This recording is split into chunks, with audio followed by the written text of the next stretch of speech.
This is gonna be too much for us to bear.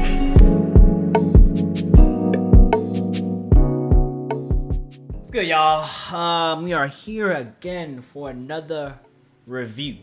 Now, a lot of you guys actually love this project. I got a lot of feedback saying that they really enjoyed the project. It was mostly from the Joyner Lucas fans, but for me, man, as an album, as a whole album, if I hadn't already heard most of the singles on here, I probably would have appreciated the project more after multiple listens. I've listened to the album about 7 times. I think that was enough for me to kind of grasp what I felt about the album. ADHD from Joyner Lucas, the long awaited. It's been about 2.5 years since he kind of announced that he was going with this theme. He was going to release this project, and I felt like there was multiple times throughout those 2.5 years where he could have released a project because his hype was kind of on the climax. And the climax means the highest point, but I felt like he was at the highest point at multiple times.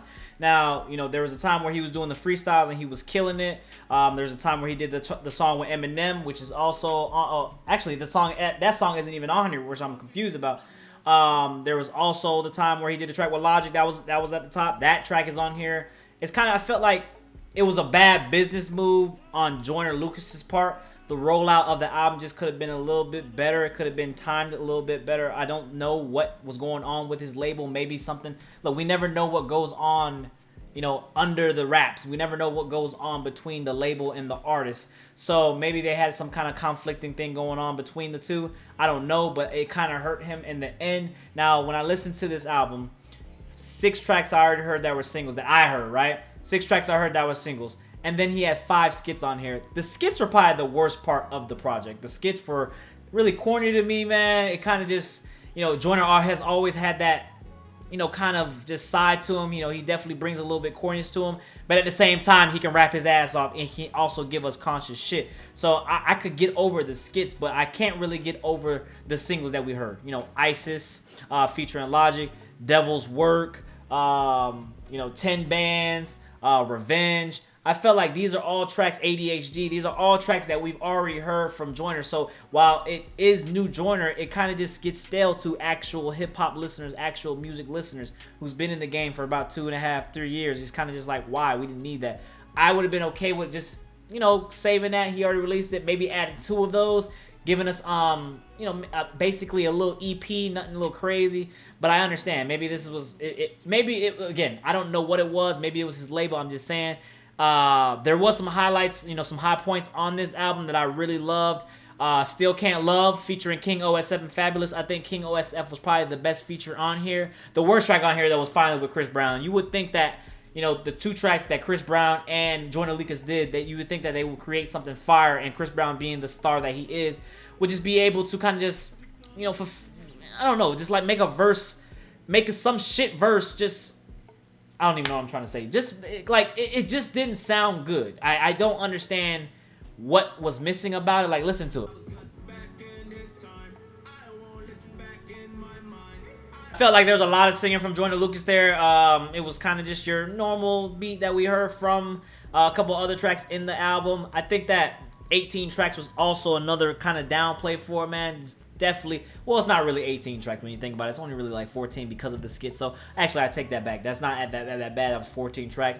But Will was another track that was really a standout for the album, man. I love the visuals. If there's one thing that Joyner Lucas can do, man, he can make his music come alive with his videos, man. His visual prowess for artisticness is just crazy. It's out of this world. He's definitely one of the most creative artists in rap that we have right now.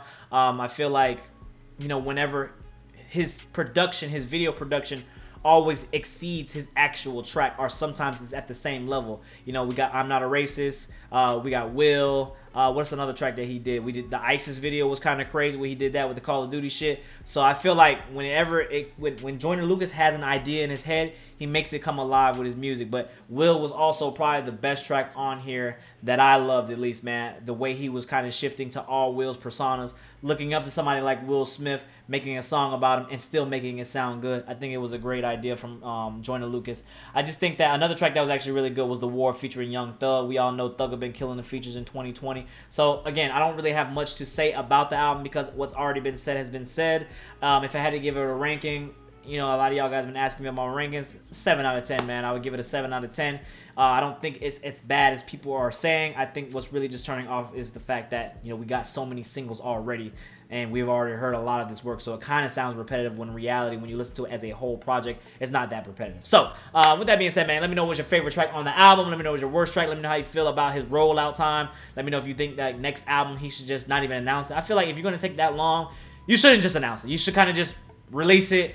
Keep it like that. People won't be mad at that. You know, you take 2 years. Look at Kendrick Lamar. Kendrick Lamar has done 1 feature, 2 features in the last year and a half, 2 years, and we haven't still not heard from Kendrick. But it's not hurting him either. You know what I'm saying? It's not helping him, but it's not hurting him either. So I kind of feel like ADHD.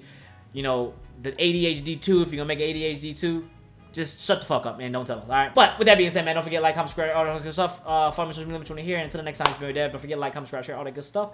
Damn, I said that twice. Damn. Follow me on social media, get a video 3,000 likes, we can find it on the wall, and until the next time, we are out. Peace.